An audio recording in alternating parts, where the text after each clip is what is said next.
This is not meant to be another extensive, painstaking exploration on the power of positive thought, nor do I wish to teach you something new. This stuff is fundamental. You gotta be suspicious of the guy who's selling brand new antiques.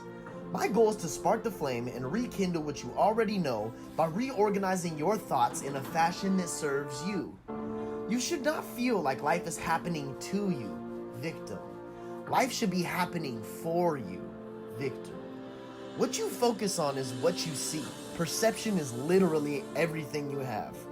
You have the ability to create the life you want, and you choose to focus on the handful of struggles you have instead of the millions of things you have to be grateful for. Let's start with the fact you woke up today, and you have the chance to go out there and build the life of your dreams no matter what situation you're facing. Somebody who has it 10 times worse than you has made their story a success story. Today we're talking about managing emotion and inner engineering. I wrote a quote a while back, and this will be the basis of our topic today. If you believe that the external world controls the internal world, you are doomed to a mental prison.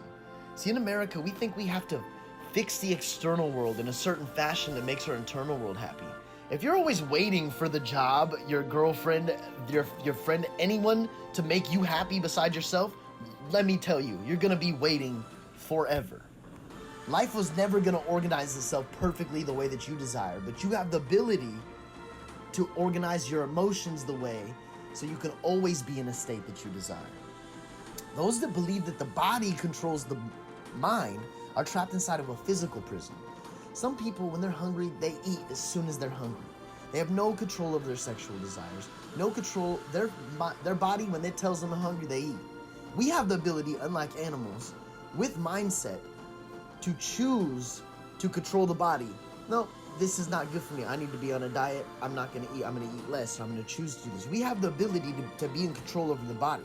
Our body gives us impulses, and we are weak if we just live up to our impulses. Oh, whatever the body tells me, you're just on autopilot, letting the body do whatever its course, and you have no control. This is why Buddha and so many people, Jesus and all these great prophets and poets and people, the more control they have over their body, that's why people fast. The more control you have over the body, the more control you are able to manage your emotions and stay in a state of bliss. And then there's those who believe, of course, that success is more important than fulfillment. And of course, this would leave them by nature stuck in a spiritual prison, as well as they don't know what success is in the first place, clearly. We are the creators of our destiny. I believe we are the masters of our fate, and we can create a heaven on earth. How do you know we weren't born in heaven? This is creation space. Think about it. Every person's heaven would be different, considering we all have different desires and dreams. What is heaven then? Then heaven would be a place that you create. So if you were in heaven and you were creating the life you want, and it's always perfect and everything you want just appears immediately, and you knew everything that was going to happen before it happens, what would that do to the human psyche? At first it would be great. No surprises, I always knew what's going to happen. And eventually, if you always knew what was going to happen before it happened, you would realize, I am bored out of my mind and I need something new, spontaneous, something unexpected. Then people would suggest, well, why would we have pain? Why would we feel illness? You cannot understand success, happiness, bliss, or peace if you've not experienced pain, stress, discord, and failure. You need these negative emotions to even have the positive ones. So maybe this is heaven. So if this is where you can create any life or emotion, and you have the highest human intellect on this entire planet, your humans have the highest intellect on this entire planet, and you could create happiness with thought alone, unlike animals, why wouldn't you create only things that serve you to becoming a better man and woman? Clearly, if you were in heaven, you wouldn't choose to dwell on your past or your struggles and magnify them. People who are constantly talking about their struggles seem to be the same people who can't get over them and are talking about the same struggles years later. Everybody has struggles. You're not special. There are people who have it 10 times worse than you, and they took those struggles as fuel to propel them to the future they desired, and they used it to help people overcome those same struggles. We have the ability to feel whatever we want with thought alone. Isn't that incredible? Happiness isn't something that just happens. It's a decision.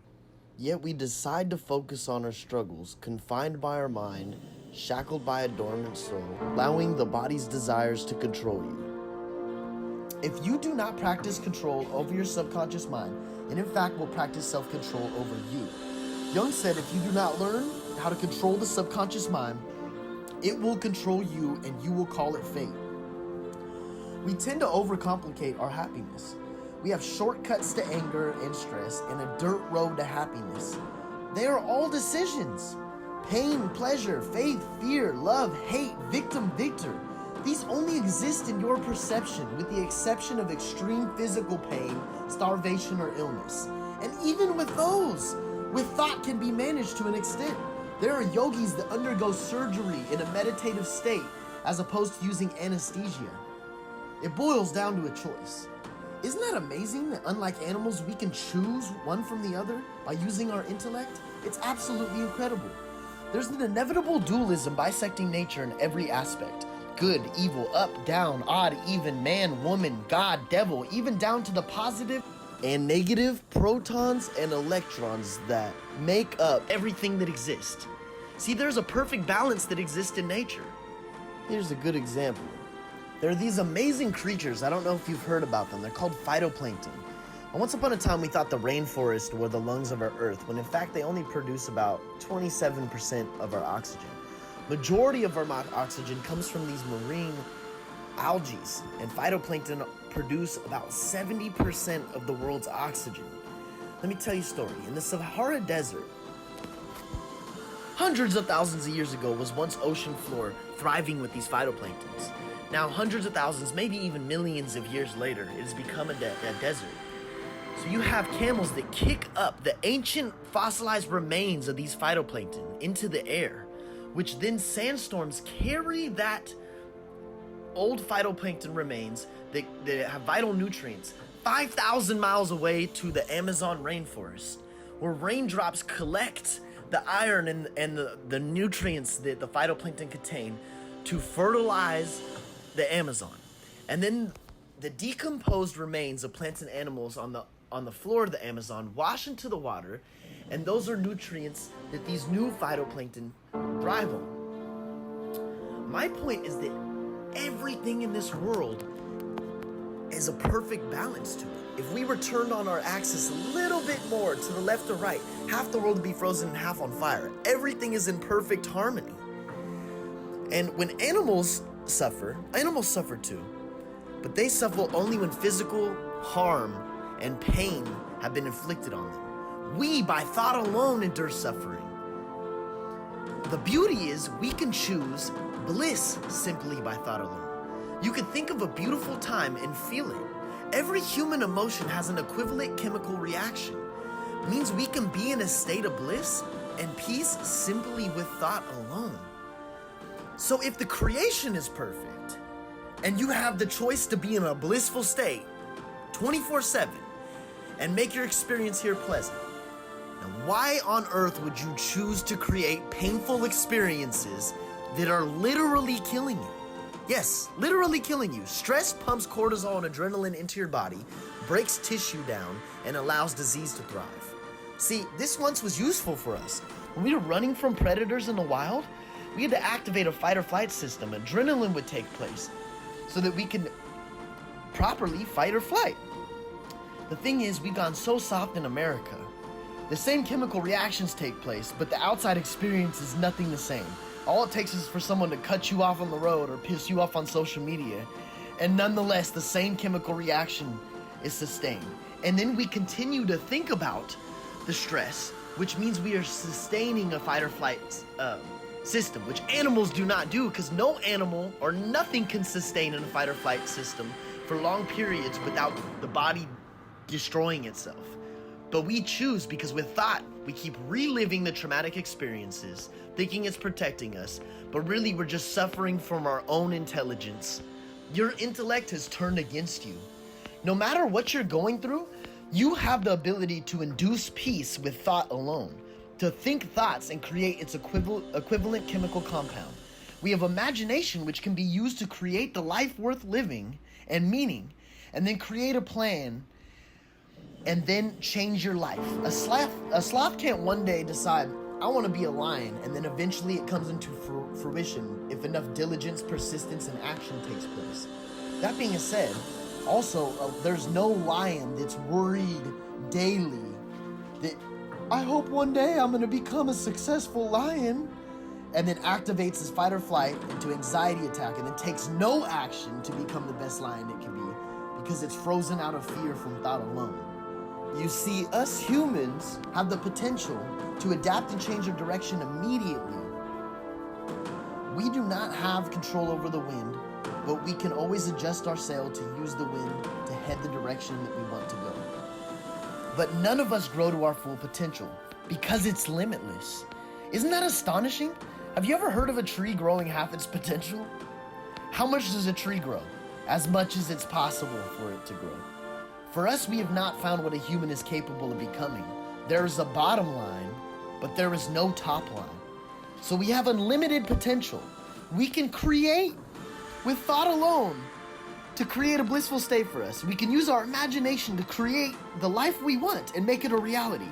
And we are choosing to think thoughts that are literally chemically poisoning us and then stay sustained in a fight or flight period for prolonged periods. And then we just eat, reproduce, and sleep when the body says. If that's all life's about, and you don't wish to use your intellect to benefit, you might as well have been born a mouse. Eat, sleep, reproduce, that's it. That's all you're good for. We engage in this cyclic behavior that destroys us, and we can choose love from hate, pain from pleasure, faith from fear, and peace from discord. Instead, we use our imagination to imagine painful experiences which cause our own suffering. We are so abundant, and we are definitely the most comfortable generation that has ever existed in America. Our poverty is another country's upper middle class. Still, we live in anxiety, depression, and fear because we are either bringing baggage from our past into our present, which is generally depression, or creating false and presumptuous realities generated by a perception fueled by fear of your unexplored exploration of the future, which is anxiety. We have to realize that we are creating this. There's a part in our brain called the RAS, the reticular activating system, and it's responsible for seeing things that are important for your survival. See, the thing is, back when we didn't have all this comfort, this was very important to us because our brain, if we had a scary situation, our brain had to keep us away from it. Now, if our rent's due and we're late on rent, we experience this fight or flight. So our brain, when we get a brand new car, this is how sensitive it's become. We get a brand new car, we're like, oh my God, I got a brand new car. We back it with a bunch of emotion. All of a sudden you see that car everywhere because you're telling your subconscious mind, because you were so excited about that car, that your subconscious mind goes, it's important for my survival. So it thinks it's important for your survival, it sees it everywhere. It was always everywhere around. That's how powerful your perception is. Your perception is so powerful, it sees things that aren't even there. As a matter of fact, I'm gonna do an experiment with you guys right now. Go ahead, look around the room, and I want you guys to see something that's green. Look for things that are green, green, 5 things that are green, 5 things that are green. Okay, and you have a couple things that are green. Now tell me in your mind, what in your mind did you see that was red? Nothing, you were looking for green. So now let me think, look for red. Look for red, look for red, look for red, look for red, look for red. Okay, now how many things have you seen that are red? You're seeing all kinds of things that are red. As a matter of fact, you're probably looking at things that are magenta and purple and off pink and aren't not even close to red, but you want to score a point, so you're saying that it's red. What about when you were younger and your mom goes, go grab the salt from the cabinet, and you're like, oh, Mom, just got your meal done. You didn't want to go get it. Oh, Mom, okay, so you go get it. You go looking for the salt. I don't see it. It's not here. She goes, it's right there in front of your face. I don't see it. She comes up behind you, grabs it. It was literally right in front of your face. It's because you said right before you went to go get that salt, I don't really want to go get this salt. You're telling your subconscious mind what's important, and that's all it sees. So when you see red, you see red. You didn't see red because you're looking for green. And then when I told you to look for red, you see things that aren't even red, and you're calling them red just to have a point. And when you get a new car, you see it everywhere. Your mind's like a computer. You type in gratitude, guess what you're going to see for the day? Gratitude. You type in, man, I have to go to work again today, or my life sucks. Guess what you're gonna see? Things that back up that statement. You're gonna have situations that your life sucks. And if you say, oh man, I never have enough money, or I always just have enough to make rent, then your subconscious mind goes, okay, all we need to do is focus on things that are important to just get us to make rent, or put us in situations to where, for some reason, he's saying that, for some reason you're telling yourself that it's important to look for these struggles. It's important to see the pain. It's important to see that you don't have money. So every situation that you see backs up that statement. You go to the store and you're short a couple change. Now you're hyper-focused on, see, I knew it. You're always short on money. Instead of focusing on the millions of other things that you could be focused on. What you perceive is literally what you have for your life. If I wake up in the morning and with another person, the same person wakes up and is like, man, my fucking today sucks and I don't want to do anything. And this other person wakes up and, God, I'm so grateful to be alive today. And you're driving down the road and somebody cuts you off. The person who said, fuck today fucking sucks, everything sucks, people are irritable and angry, are gonna be like, you motherfucker, you cut me off. The person who woke up and said, I'm grateful for everything, might be like, man, maybe that person's in a hurry. The same situations happen to both people, but one person is a victor and the other person is a constant victim, and life is always happening to them. It's never happening for them. And it's simply because what they decide to perceive on. You're choosing to have more struggles when you focus on your struggle. Where the mindset flows, energy goes. It boils down to a choice. So am I telling you to just be completely optimistic and eliminate hate? No, like I said before, it's inevitable. And on so many levels, it's good and necessary. You can't have hate without love. You cannot feel peace without knowing discord. As a matter of fact, I want you to hate. I need you to hate, but the right things. Hate things that are important. Hate injustice. Hate oppression. Hate itself. Love yourself, flaws and all. All the pain you've endured, you can use it to help another get through similar situations.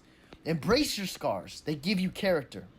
If I told you a story about a young woman that was raped and she ended up having the child, she couldn't take care of the child. She had to give it up for adoption. That child is now in and out of foster homes, and that child was also raped. If I told you this story, you would think the outcome of this woman would not be very good, right? It's a bleak outcome. That woman is Oprah. One person decides to crack under pressure. The other decides to never let this happen to them and anyone else ever again. Aristotle said courage is not the absence of fear. It's fearing the right things at the right time. What I'm saying is somewhere along the line, you started some compulsive behaviors, consciously or unconsciously. We become a victim of outside circumstance, and we are, of course, frozen from fear and become victim of our own habit. Then habits form personality traits. We have the strongest need to stay consistent with who we believe we are. What does this mean?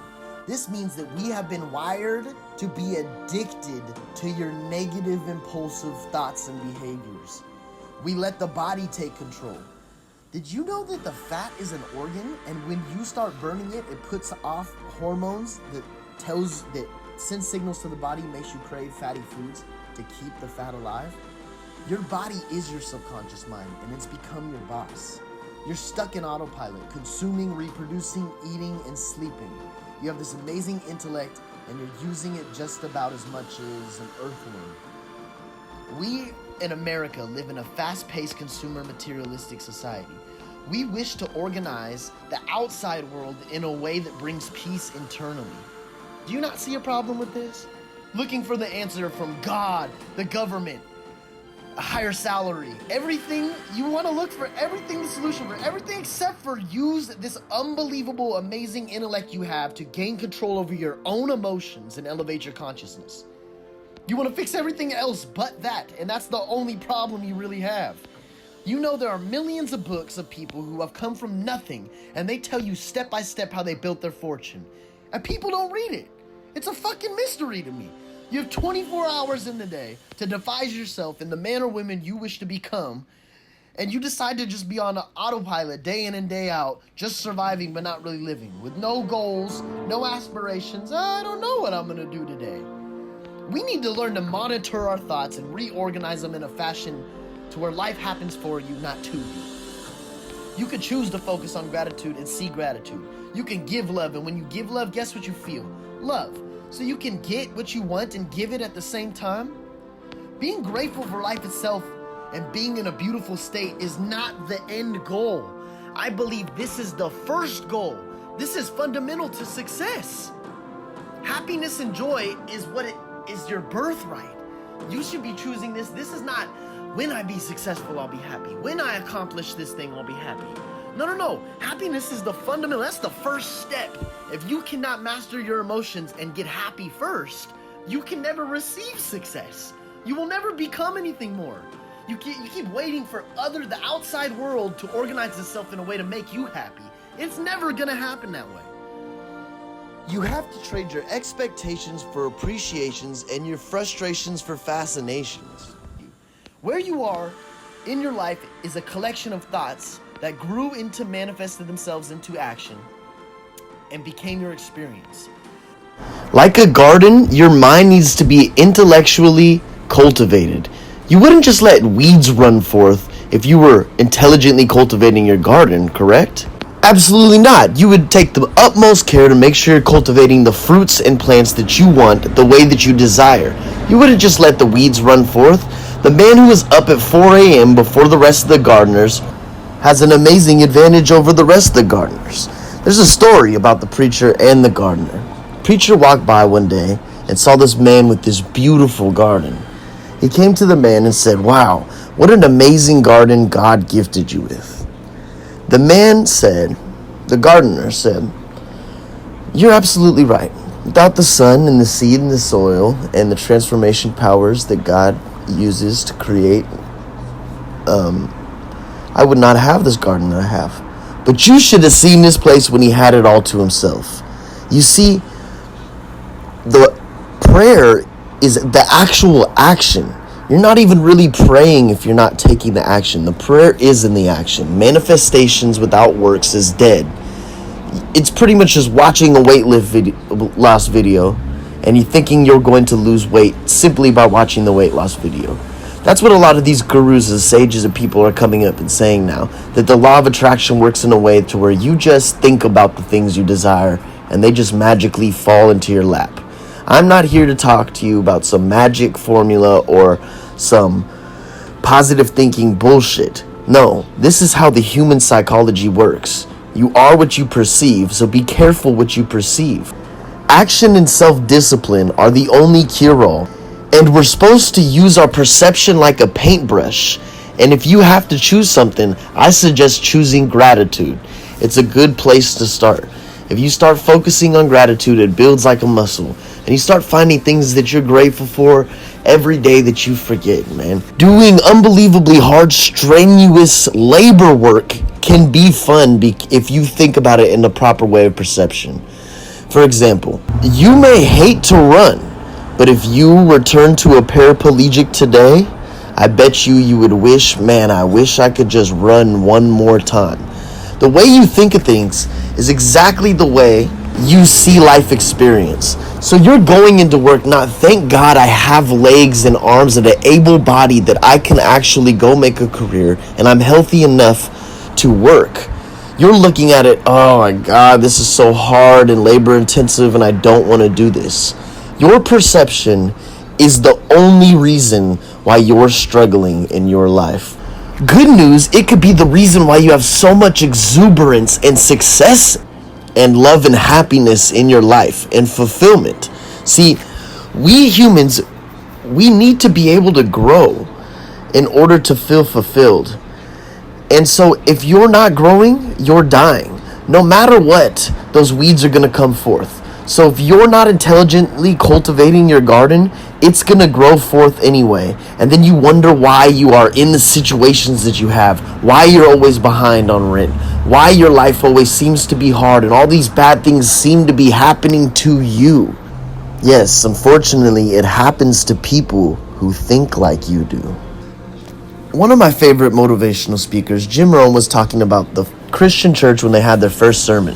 He said that there was 3 different reactions to the same sermon. Isn't that interesting that the same group of people, we're all human, watching the same sermon and have three different reactions? That always interests me. One group of people were perplexed. And Jim Rohn used to say he used to straighten this out. When people were confused or people were liars, he wanted to make them truthful, or he wanted to straighten them out and help them see things more clearly. The truth is, they are the perplexed and confused. No matter what's going on, they're perplexed and confused. That's how they actually perceive life. Then they have the mockers, was the next group. It's a sincere sermon, and they mocked and laughed at it. You know what? That's because they will mock and laugh at everything. They are the mockers and laughers. They don't do anything other than that. See, we wanted to straighten this out when I was younger. I wanted to make the mockers the believers. I wanted to change the perplexed and make them see clearly, and change the liars. No, the fact is, they've learned to become this way by painting their perception with confusing thoughts or becoming mockers. It's became their blueprint. Like we were talking about, it formed into habits and became personality traits. Now, everything is a mocking and everything's a joke to them. Everything's perplexing and everything's confusing to them. If you choose to believe and everything happens the way that you want it to happen, and that's what your belief system is, then that's what will end up happening in your life. Because we have the strongest need to stay consistent with who we believe we are. So if we believe everything always works out for us, and I'm very intelligent and I always strive forward and I'm strong and nothing can break me, and that's your mentality on life, then that's exactly what you get. Nothing will break you. See, the last group of people that saw this sermon, these were the believers. And these were who the person preaching the sermon was looking for, the believers. And I hope that this conversation maybe sparked a believer or two. And if not, I will have a bunch of content I will be uploading, and I'm sure I will have something of value if you continue to listen. Thank you. This has been a freestyle podcast by Steven, aka The Oracle. Have a blessed day, and I hope you all achieve your dreams and make it happen. Get it there and grind, baby.